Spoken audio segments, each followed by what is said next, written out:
En manchette aujourd'hui, une rencontre émotive à Témiscamingue pour l'accès aux soins de santé et les accouchements reprennent graduellement à l'hôpital de Rouyn-Noranda. Le TVA Nouvelles commence maintenant.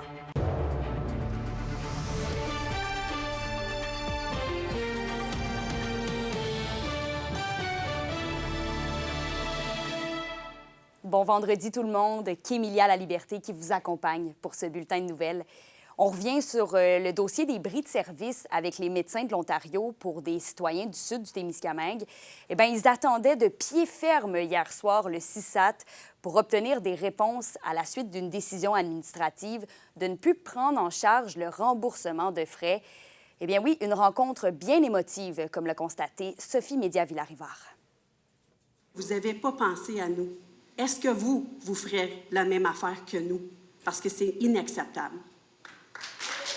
Des centaines de citoyens mécontents ont fait part de leur détresse jeudi soir alors que le CISAT était à Témiscamingue pour fournir des explications à la suite des récents bris de service avec les médecins de l'Ontario. Dans les dernières 2 minutes, mon pouls a monté pas mal, surtout après que mon maire a demandé des excuses de la part de la directrice générale du CISAT, puis qu'elle a refusé de nous en donner. Après toute la magouille qu'ils ont faite, tout préparer ces affaires-là, dans notre dos, pas demander aucune consultation en population. I'm glad that they were here. I feel that the answers weren't complete. I also feel that the feasibility of their decision doesn't make sense because, as far as I'm concerned, there's going to be bigger expenses. They're going to have more expenses. And I have family up north and friends up north, and all those hospitals are having enormous amounts of problems. Rouyn with the fire in the maternity ward, where are they going to send everybody? There's no way they can help us. Le CISAT a répété que tous les rendez-vous qui étaient prévus avec des spécialistes seront transférés à une date similaire dans la région. Quand on parle de délai d'attente pour des services électifs, donc des services non urgents, oui, il peut y avoir des différences, mais lorsqu'il est question d'un besoin urgent, d'un suivi qui est requis maintenant ou qui est requis dans un court délai, on va pouvoir y répondre, puis on va répondre aux besoins de la population. On est bien conscient que électif ne veut pas dire que c'est sans impact pour la personne. Les citoyens sont demeurés sceptiques. On n'est pas tous bilingues et c'est loin en tabaslac quand tu es malade. Entre autres parce qu'ils ont appris que le budget alloué à la rémunération des médecins en Ontario était de 250 000 $. C'est quoi le raisonnement là-dedans? 250 000 $ pour mettre la vie de nos citoyens en danger. Il y a des gens qui se sont fait canceller le traitement d'oncologie. C'est incroyable, là. Je ne veux pas m'excuser de vouloir utiliser les sommes allouées pour les Québécois pour offrir les services au Québec, de respecter les ententes en vigueur, puis de s'assurer d'une plus grande équité pour notre population. Les maires de Kippawa et de Témiscamingue ont également fait part de leurs préoccupations, auxquelles le député Daniel Bernard a répondu dans un discours de près de 10 minutes. Les enjeux qui ont été soulevés, je les avais anticipés. On va continuer à travailler ensemble, on va faire le plus que je peux. Une adresse courriel et un numéro de téléphone spéciaux ont été mis en place pour aider les personnes concernées. Et bien que l'inquiétude soit encore palpable dans la population, le CISAT assure que des suivis seront faits assez rapidement. Sophie Média-Villarivard, RNC Nouvelles, à Témiscamingue. Et toujours en santé, les accouchements reprennent partiellement à l'hôpital de Rouyn-Noranda dès aujourd'hui.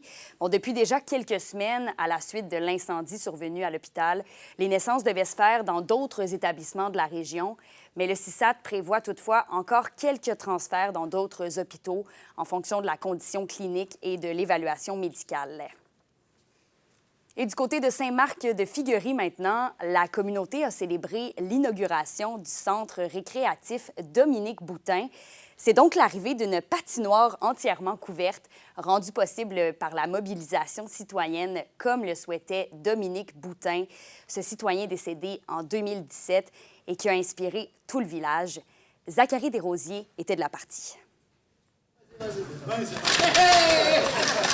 Après plus d'1 an depuis la première pelletée de terre, la municipalité de Saint-Marc de Figuerie a inauguré jeudi le centre récréatif Dominique Boutin. C'est une journée qu'on attend depuis longtemps. Bravo à la famille Boutin, bravo à tous les donateurs. C'est vraiment un grand jour pour Saint-Marc. La patinoire compte maintenant un toit, une cursive et un bâtiment de service. Le projet a été réalisé grâce à un investissement total de 1,5 million de dollars des gouvernements du Québec et du Canada, mais également grâce à la contribution de la population locale, notamment via une campagne de financement. Le projet a connu toutefois quelques embûches. Après la pandémie, la hausse des coûts de construction a forcé la municipalité à revoir ses plans. Le projet, donc, il y a eu 2 appels d'offres. Il y a eu un premier appel d'offres où, malheureusement, après la COVID, il y avait des dépassements de coûts importants. C'était difficile, c'était pas possible d'envisager un projet avec les coûts qu'on avait. On a revu, donc l'équipe s'est rassise, révisé dans le fond les plans. On a réduit un petit peu la superficie et puis pour en arriver à rentrer dans le budget qu'on avait. Le nouveau centre de Saint-Marc-de-Figuerie rend hommage à Dominique Boutin, un citoyen passionné et engagé décédé en 2017. C'est un projet qui date depuis quand même plusieurs années. Les gens ont commencé à travailler ici dans les années, fin des années 2010, plus particulièrement 2017 avec le départ malheureux de Dominique. Donc, il y avait le rêve d'avoir un toit sur la patinoire.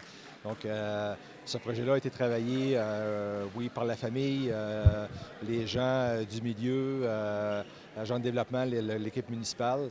C'est lui, entre autres, qui avait imaginé une patinoire couverte et sa vision a inspiré une mobilisation exceptionnelle des familles et des citoyens du village. Puis moi, je peux me revoir le petit garçon en moi, là, la patinoire sur le coin de ma rue, qui était là, qui avait juste 3 bandes de 3 planches de haut. Comment j'en ai profité quand j'étais jeune. Et là, on a une infrastructure d'une immense qualité. Il va y avoir des heures et des heures d'activités sportives qui vont se faire. Avec une croissance de 32 % dans les 20 dernières années, dont 24 % de la population qui a moins de 15 ans, les jeunes habitants de la municipalité bénéficieront d'une belle glace fraîche tout l'hiver, et ce, pour de nombreuses années à venir. Zachary Desrosiers, RNC Nouvelles, Saint-Marc-de-Figuerie. Et Consigne Action, qui offre des lieux de dépôt de consignes, annonce l'ouverture de ces installations un peu partout au Québec, mais pourtant à Val-d'Or, le local semble toujours fermé. Les épiciers s'impatientent, plusieurs accumulent des canettes, bouteilles de plastique, faute de machines fonctionnelles ailleurs. Et l'espace de stockage se réduit, la situation devient difficile à gérer. L'ouverture de Consigne Action est attendue pour soulager les commerçants, mais aussi permettre aux citoyens de retourner leurs contenants consignés. L'Association des détaillants en alimentation du Québec explique avoir reçu des plaintes de détaillants de la région. Quand on rentre dans un magasin, il y a une portique à l'entrée. On voit déjà maintenant que de plus en plus de personnes qui sont en magasin. Parfois, il y a des files d'attente, faute d'avoir un système, si on veut, qui est capable de suffire à cette demande-là, qui est beaucoup plus grande maintenant. Ça, c'est la première des étapes. Ensuite, ce qu'on ne voit pas comme consommateur, c'est l'arrière-boutique, l'arrière-magasin, qui était déjà très rempli. C'est des espaces qui sont très exigus. Et maintenant, en fait, on a un nombre très élevé de contenants qui est retourné en magasin. Donc, certains marchands ne sont pas en mesure d'avoir plus d'espace dans l'arrière-magasin. La question du jour TVA, une présentation de Mobilier Bélan qui vous offre depuis plus de 50 ans un service de qualité et un grand choix de matelas, mobilier, électro au prix compétitif que vous recherchez. À la question du jour, on vous demande, avez-vous de la difficulté à consigner vos contenants depuis la fermeture de points de dépôt? Pour voter et commenter, rendez-vous au tvaabitibi.ca. L'Université du Québec en Abitibi-Témiscamingue s'agrandit. Il y a maintenant un nouveau campus du côté de Mont-Laurier et c'est hier qu'il a été inauguré dans les Hautes-Laurentides en présence de la ministre de l'Enseignement supérieur, Pascale Derry. Bon, même si l'UQAT est implanté à Mont-Laurier depuis 20 ans, il y a une hausse des inscriptions. Donc, le nouveau campus permettra de répondre à ce besoin. L'établissement est adjacent au centre collégial de Mont-Laurier et a été construit en partenariat avec le Cégep de Saint-Jérôme et aussi la ville de Mont-Laurier pour un investissement total de 19,5 millions de dollars. Et ensuite, c'est demain samedi que va se tenir la 5e édition d'Astro Ossisco sur la presqu'île du lac Ossisco à Rouyn-Noranda. Un événement pour admirer le ciel de jour comme de soir et en apprendre davantage sur l'astronomie. L'entrevue de Roxane Caillouette. Pour votre 5e édition, à quoi est-ce qu'on doit s'attendre là pour Astro Ossisco? Astro Ossisco, 5e édition. Donc, c'était l'année passée, mais il n'y a plus. Donc, il a mouillé, comme on dit. Donc, cette année, il annonce du beau temps. C'est la 5e édition et les gens sont invités à venir nous voir. On va leur expliquer c'est quoi l'astronomie. On va faire de l'observation le jour et le soir. Le jour, on va observer le soleil en toute sécurité. On va observer le soir, naturellement, au télescope, on va observer la Lune, la planète Saturne, des galaxies, des nébuleuses, des amas d'étoiles. On va faire, dans l'après-midi, des activités avec les enfants. On va faire un petit atelier sur la manipulation d'une paire de jumelles pour faire de l'observation astronomique, mais ça sert naturellement aussi pour observer n'importe quoi. Vous nous parlez d'astronomie avec beaucoup d'enthousiasme. Qu'est-ce que vous voulez transmettre aux personnes qui vont venir là, à l'activité? Bien, moi, je veux donner de mes connaissances que j'ai acquises, là, je veux partager. Les gens qui vont être avec moi, d'ailleurs, de l'Association des astronomes amateurs de l'Abitibi-Témiscamingue, c'est la même chose. On veut partager notre savoir. On a des savoirs de différents niveaux et on partage ça avec les gens. Les gens, quand ils vont partir le soir, puis ils vont partir, je ne veux pas qu'ils partent juste avec des réponses, je veux qu'ils partent avec d'autres questions, et puis qui continuent eux autres mêmes à faire des recherches après. Puis naturellement, ils peuvent toujours devenir membres de l'association. On fait des présentations à tous les mois, on a des activités d'observation quand il fait beau. Donc si ça peut attirer des gens à venir nous voir après, bien, la mission sera accomplie. Bien, pour les gens qui voudraient assister à votre activité Astro Cisco, quelles sont les informations les plus importantes à retenir? C'est de 14h à 23h, c'est samedi le 30 août sur le bord de la presqu'île du lac Ossisco. C'est pour tout le monde, de tous les niveaux. Il s'agit de venir nous voir, c'est gratuit.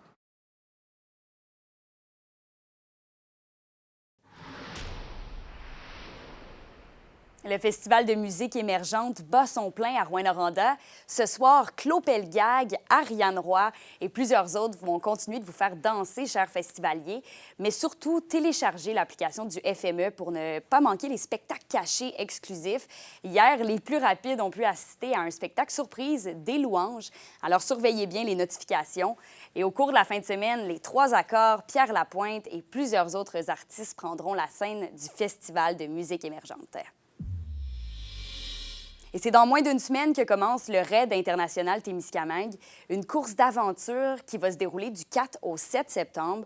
En équipe de 2, les participants vont parcourir 150 km en canot, vélo, trekking, nage aventure, mais aussi en activité de corde.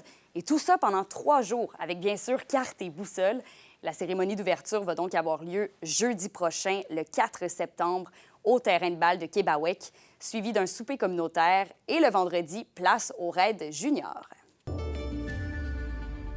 À la météo, la bonne nouvelle, c'est qu'on a de la belle température qui nous attend pour cette fin de semaine. En Abitibi, il y aura des nuages avec une possibilité d'averse aussi, mais le ciel va se dégager plus tard cet après-midi, maximum de 18 degrés Celsius. Et pour le Témiscamingue, il y aura quelques percées de soleil à travers les nuages, petite possibilité de pluie aussi, maximum 18 également.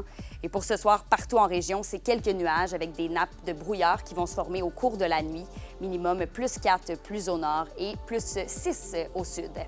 Et voilà, c'est tout pour nous ce midi. Nous, on se revoit ce soir, 18h, pour le dernier bulletin d'information de la semaine, mais aussi le dernier bulletin que je ferai avec vous. Soyez là, on se revoit plus tard.